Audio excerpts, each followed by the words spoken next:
What's going on, everybody? Welcome to the NS9 Postgame Show. I am Jim. With me today is Doug. Doug, it's the last postgame show of the year. Well, that was yesterday, really, right? It's today's game. We have decided to talk about a more pleasant subject. Oh, never mind. One more game, right? One more game to discuss. It was a win. Two teams that clearly did not want to play this game today. The Pirates, who have said they're playing these last couple games, these last couple weeks like playoff games, played today like they had clinched yesterday as well. So it's Fan Appreciation Day, and we did not put out a lineup that I would put out on Fan Appreciation Day. But hey, it's the Pirates, the kind of things we do. We have Fan Appreciation Day, but we don't really appreciate the fans all that much. So, yeah, we'll get into that. First off, Pirates win. Pirates win 3-0. It was an extremely boring baseball game until it wasn't in the eighth inning. And there was some good baseball being played for a solid 20 to 25 minutes today. And yeah, you could tell. The Marlins, they clinched the playoffs last night. I'm sure they partied. They were up late. You've got a day game right after that. They were sitting pretty much their entire starting lineup. They had a pitcher in Ryan Weathers who hasn't really performed at all this year. But yeah, you're talking about a game that, the Marlins basically took today off. And then you look at the Pirates lineup. Fan Appreciation Day, like you mentioned, and you give Brian Hayes a day off, you give Brian Reynolds a day off, and you trot out a lineup that is not very formidable, and it looked like it for 2/3 of the game, right? It was a game where just both sides seemed to kind of be going through the motions. There was nothing the first 7 innings of that game. I think there was maybe one player even in scoring position. The Marlins only had one at bat with a runner in scoring position today. The Pirates left 7 guys on base. But yeah, it was a game that if you didn't tune in until the 8th inning, that was good. Yeah, hopefully everyone watched the Steelers game, which wasn't very good either. And then you tuned in after that was over and you saw kind of, when things started picking up here for the Pirates. But yeah, let's kind of go right into it. Again, 3-0 win. They end the year on a W. Andre Jackson gets to start today. And a pretty impressive end of the season to Jackson. Again, we're talking about a lineup with the Marlins that wasn't necessarily all that great. But Andre Jackson did exactly what you would want Andre Jackson to do in that sort of situation. 4 innings, just 1 hit, 1 walk, 2 strikeouts, no runs. He lowers the ERA under 5 on the year. And I think we just saw, with Andre Jackson today, it was just a lot of what we've kind of seen in the past, right? Like he seems to be pretty good in, low doses. So like today, 4 innings, they took him out after those 4 innings. And he was very good in his time out there on the mound. He did exactly. It's as you said, it wasn't the 27 Yankees, but he did exactly what you want to do. It was not a good lineup, and he handled it like it wasn't a good lineup. He got through it. He suffered no damage. He showed, some of his warts in there, but a lot of times in the past couple of years, we've thrown out a pitcher against a bad lineup and he's given up 8 runs in the first 3 innings. So, Andre Jackson is it's too early to really declare anything about him. But he's got a good pitch mix. He's got that changeup. He's shown, he acquitted himself well this year. I think more than anything, he basically gave himself an opportunity to at least compete for a spot on this team next year. Right. I think if Andre Jackson breaks camp with the 2024 Pittsburgh Pirates, like something's gone wrong or they didn't do their job in the offseason. But he is somebody he seems like a nice to have kind of guy from a depth standpoint. Like if Andre Jackson is your number 10 reliever, I can live with that.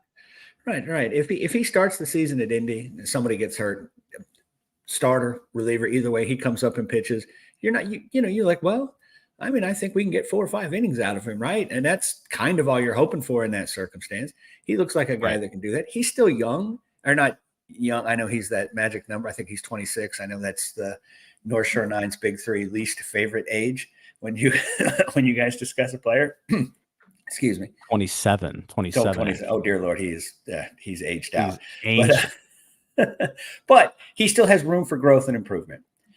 Right. Again, I'm not expecting some great leap forward, but he looks like if he, again, in the right role, in the right circumstance, in the right situation, he can be effective.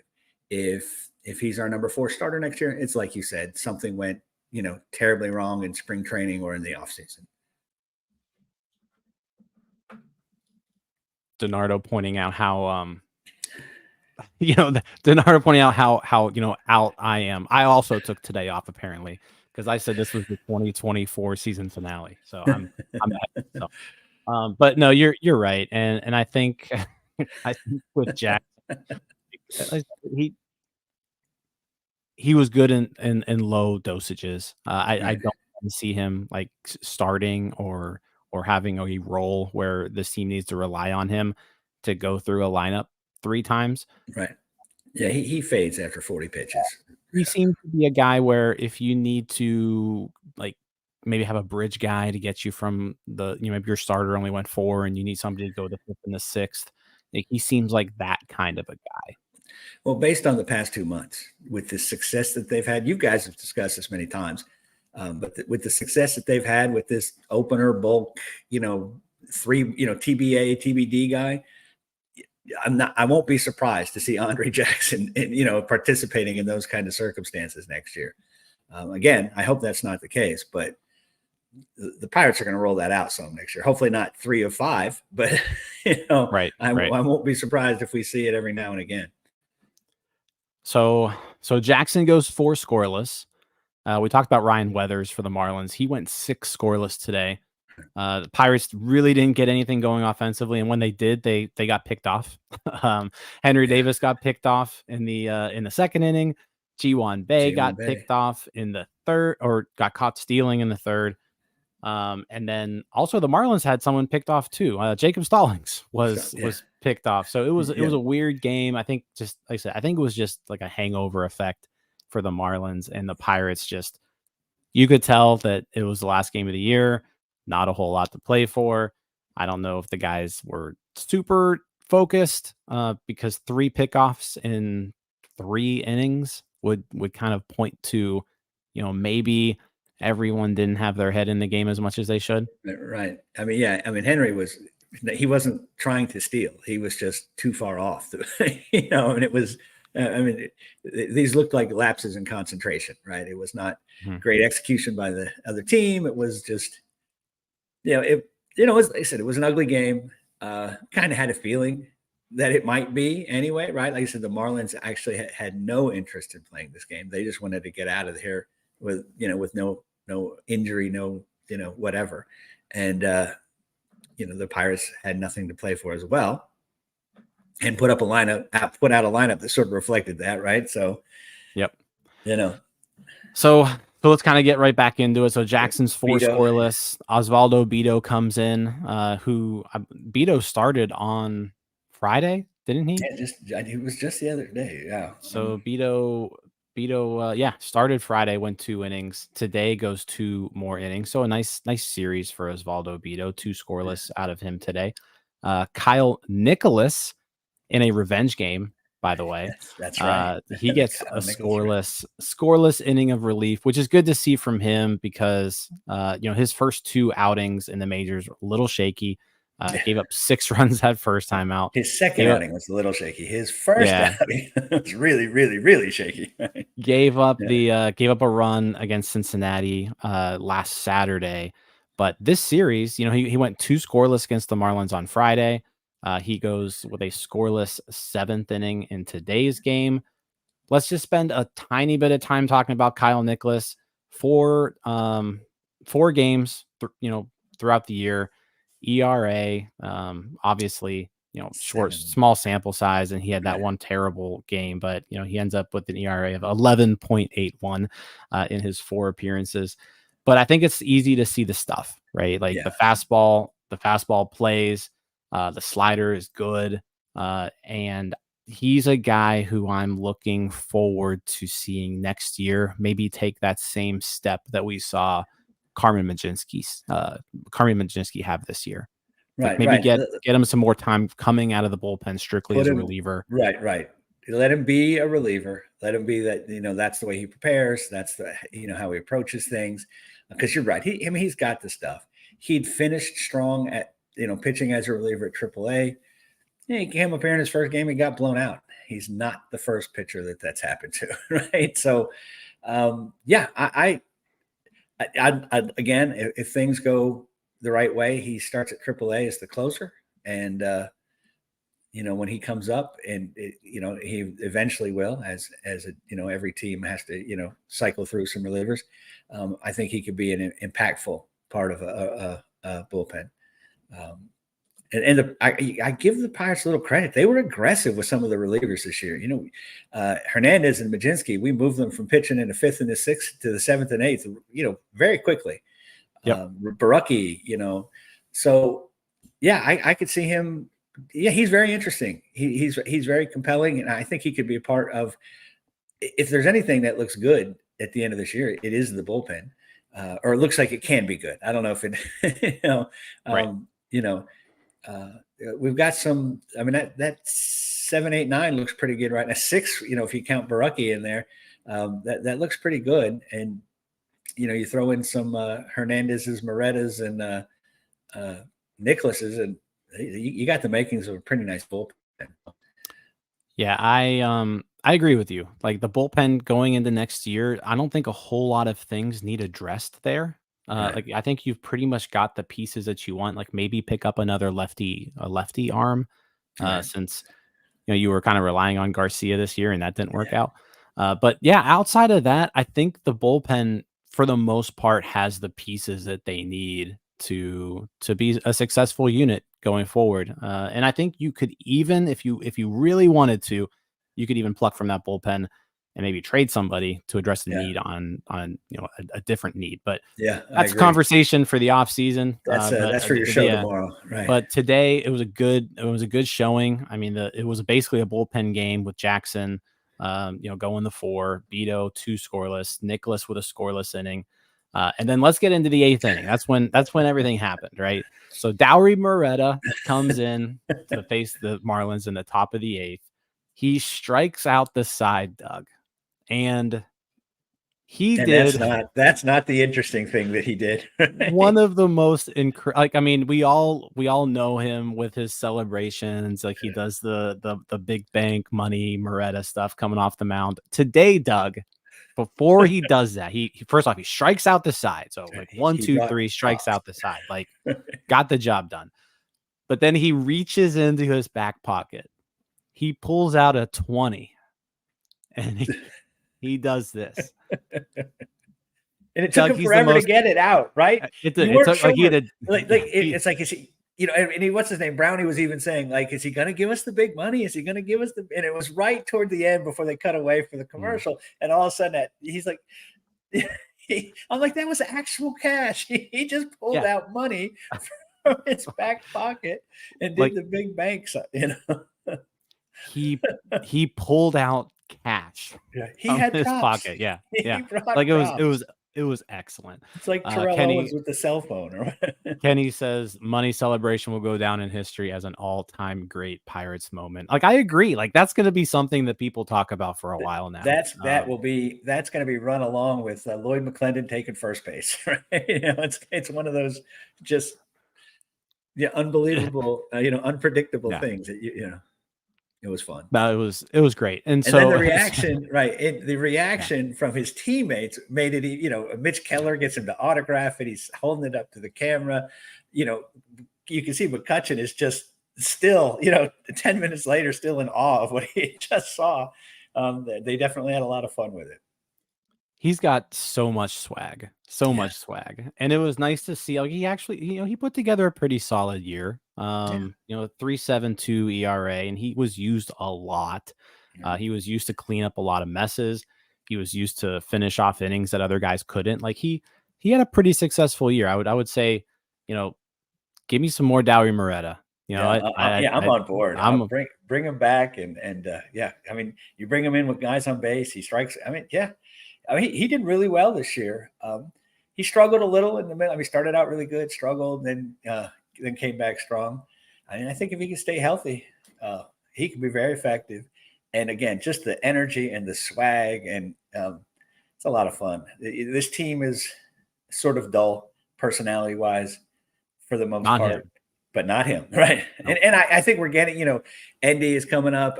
Cruz, I think, will contribute to it, but McCutchen and Keller and Reynolds and Hayes are all a little. We play one game at a time. We just that, yeah. and that's great. It's effective. That works for a lot of baseball players. Need to be that way. Can't get too high. Can't get too low. But it is fun to see a guy come in with that kind of swag and back it up. I mean, I still remember the pose after striking out Paul Goldschmidt. That was fantastic. And if an old timer like me can embrace it, we can all get on board.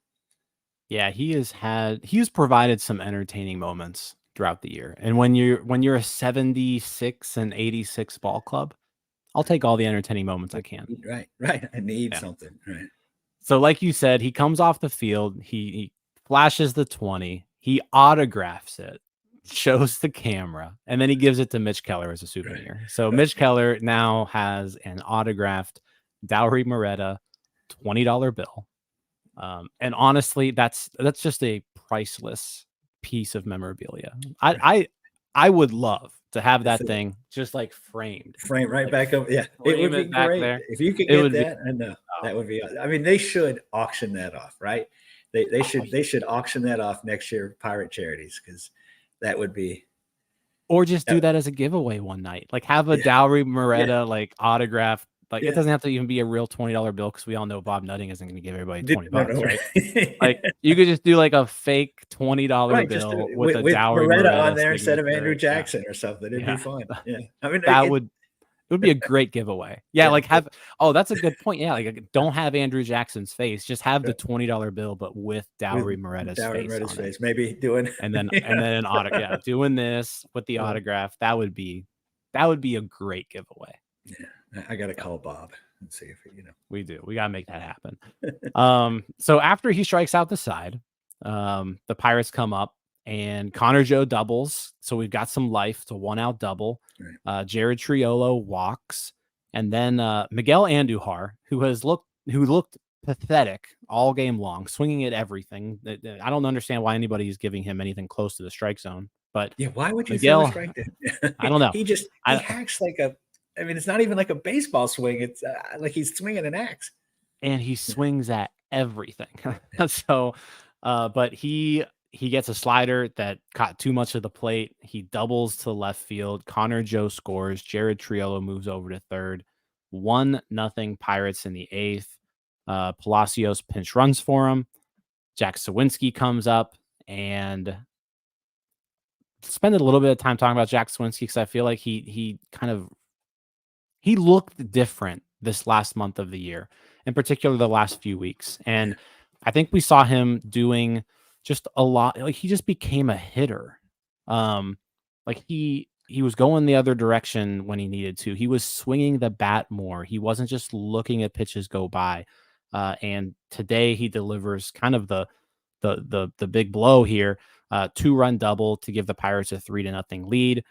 And yeah, I think just an outstanding September from Jack Suwinski. Like I said, he was swinging. The statistics show he was swinging at like 7% more than he was prior, making more contact, putting the ball in play. Batting average was up, and yeah, he looked like a completely different hitter the last 4 weeks of the year. Yeah, I agree. The most encouraging thing he's done all year was be a hitter in September, right? That he got some hits off lefties.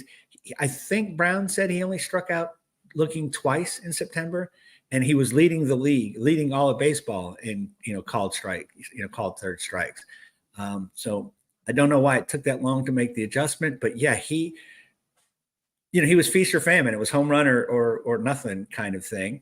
And suddenly, he's getting, singles and doubles and knocking in runs, going the other way, hitting off lefties. It was really encouraging to see what he did. Hopefully it's a permanent or part of his growth and that he'll continue on with that. Yeah, it was very, very, very, it looked like a completely different player in the last couple of weeks of the season. And, you don't want to throw a parade for a short, small sample sizes, but it just seemed like a light bulb or something went on, and he became a much more complete hitter. And again, I wasn't like, oh no, it's Suwinski coming up. He's going to strike out looking and leave guys. No, it was encouraging.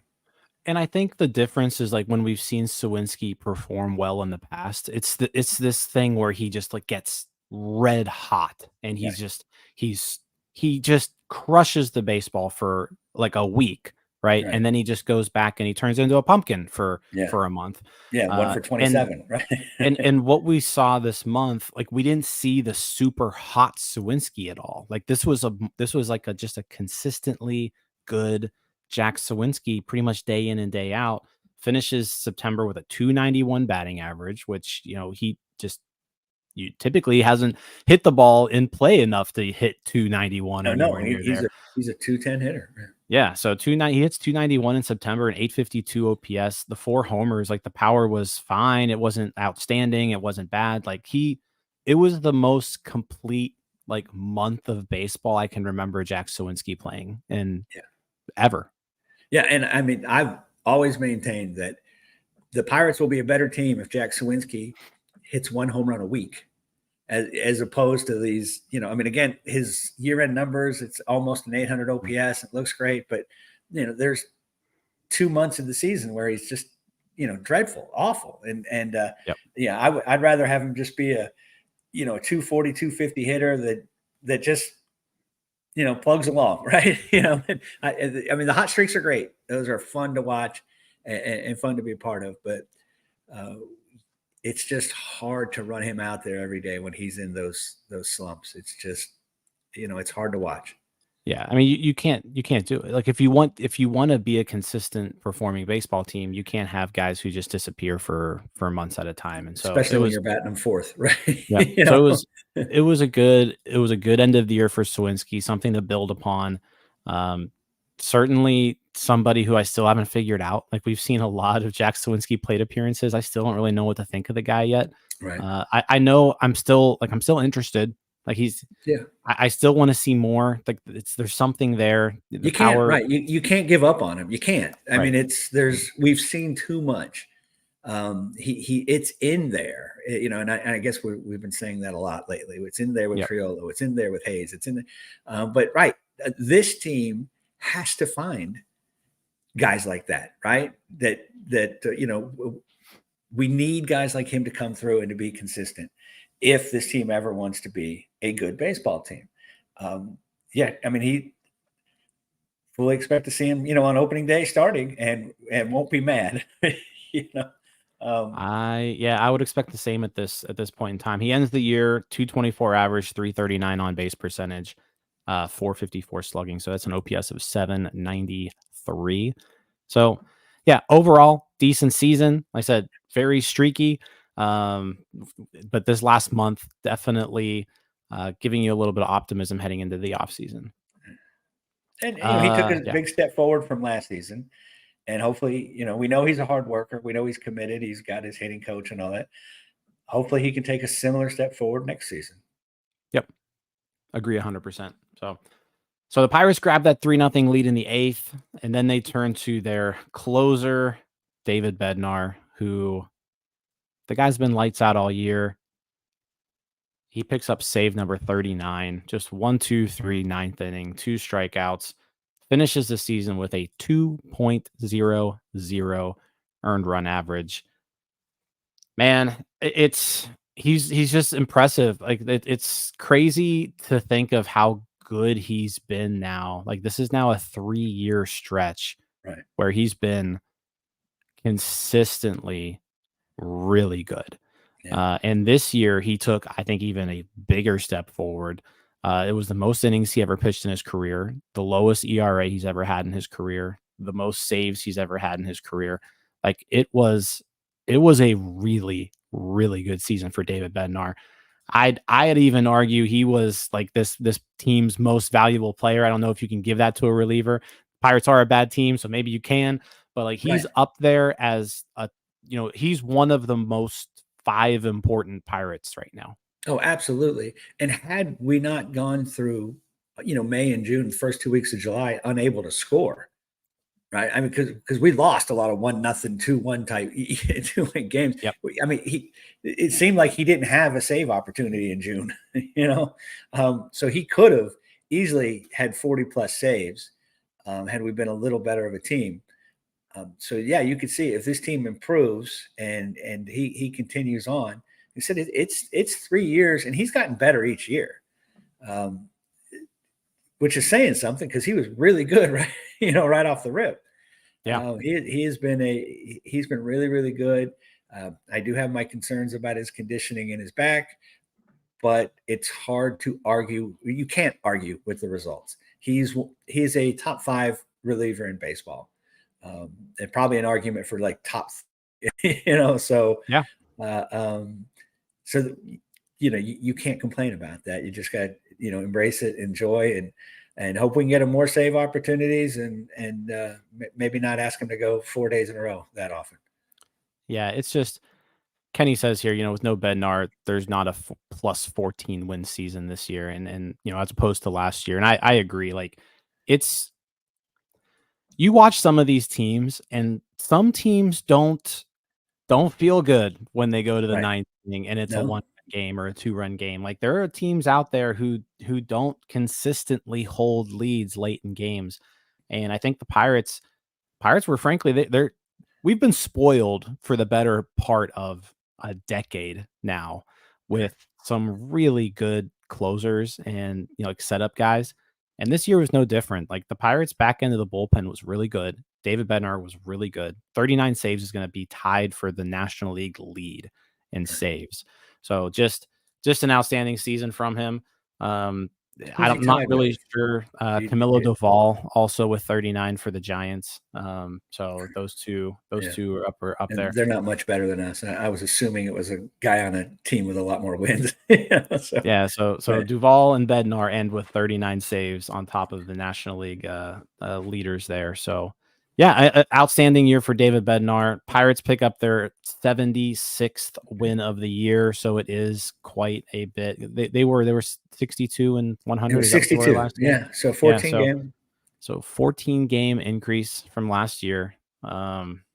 It's we'll talk more about the season and like reflect upon the season, but if we just fast forwarded to today, from like if we were on opening day and we fast forwarded to today and we said, hey, 76 and 86, I think a lot of people would say that's a pretty good step in the right direction. Absolutely. And I think a lot of people's, our expectations changed after the 20-8 start. So it's a little disappointing seeing where we're at now after that. Right. But at the end of the day, the team improved. There were some pretty big injuries that they had to kind of through to get to that point. It was an up and down season. There were some downs, there were some ups. Overall, hey, we did this post game show 162 times. That was pretty incredible. Pretty Yeah, impressive there. Right? we appreciate kind of everybody, watching along, the comments. You guys are awesome. You keep everything engaged. Yeah, it was pretty cool. Kind of seeing you all here, having our group therapy sessions kind of every day throughout the season. And yeah, it was fun. It was fun. Yeah, it too. was. I mean, it was fun doing this. I don't know if watching every game was fun. Yes. I mean, yeah, it was a weird season. It's unlike any season I can ever remember as a Pirates fan. Because the April was just so fantastic. And, I think we had the best record in the National League at the end of April, or it was right there. Now, it was. None of us thought we were the best team in the National League, but then it was just things like, well, gee, if we could just play 5 or 6 games under 500 the rest of the way, that sort of thing. And then we turned into the 2020 Pirates for 2.5 months. And that was frustrating, and it was a grind. And, obviously the front office didn't act the way we wanted it to act. They didn't put out lineups the way we wanted to see lineups. And it became, but then here this isn't just a good 3-week stretch at the end of the season. This was from the trade deadline and with 2 starting pitchers. Yeah. So, and you take it, like I said, we all predicted kind of in the 72 to 76 range. So we got there in a weird circuitous way, but here we are, 14 games better than last season, and some encouraging things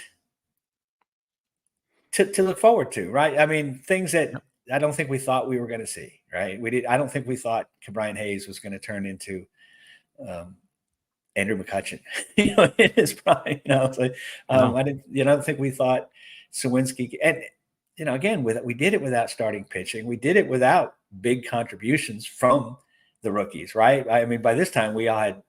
I mean, I didn't think Henry was going to come up as soon as he did, but I thought Endy would be crushing it by now. And, Quinn Priester wasn't very, it was Brian Reynolds. This thing was kind of led by Brian Reynolds and Brian Hayes down the stretch, with some contributions from the legend Joshua Palacios. And, Peguero was there for a while, and then he fell off, and Triolo picked up the rookie slack.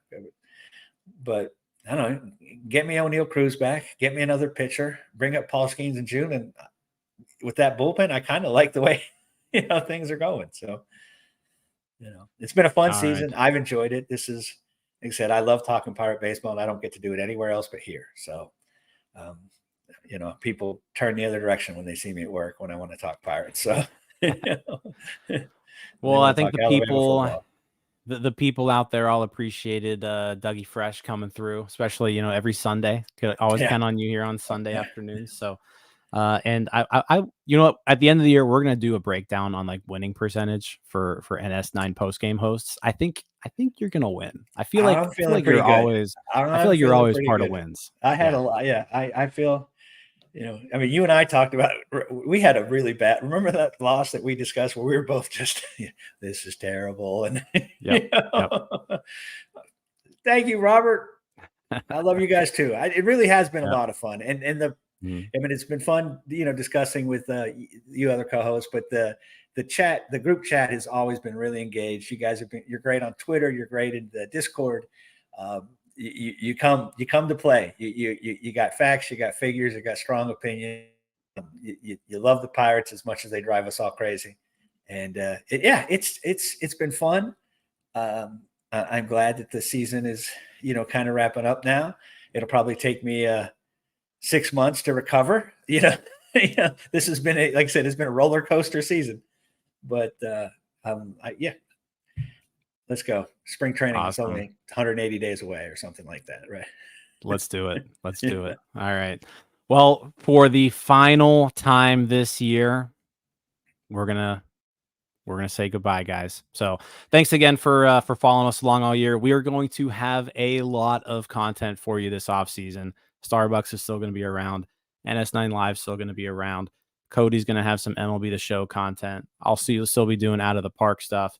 And then stay tuned. We got some more stuff for you guys. So enjoy your off season. We'll do Starbucks tomorrow morning. Yep. We'll kick it the off season into high gear tomorrow morning with an episode of Starbucks at 7 a.m. So stay tuned for that. But yeah, Pirates win 3-0. Game 162. They finish 76-86 on the year. They finish above the St. Louis Cardinals in the standings, 4th place in the NL Central. Yeah, I do want to mention that. If you'd have told me at the beginning of the season, that we would finish ahead of the Cardinals, I would have been so excited.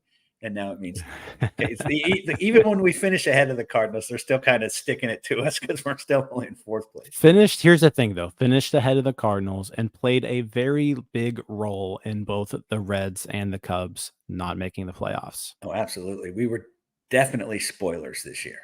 Yep. So at least in the National League Central. Exactly. All right, guys. We're going to sign off. Thanks again.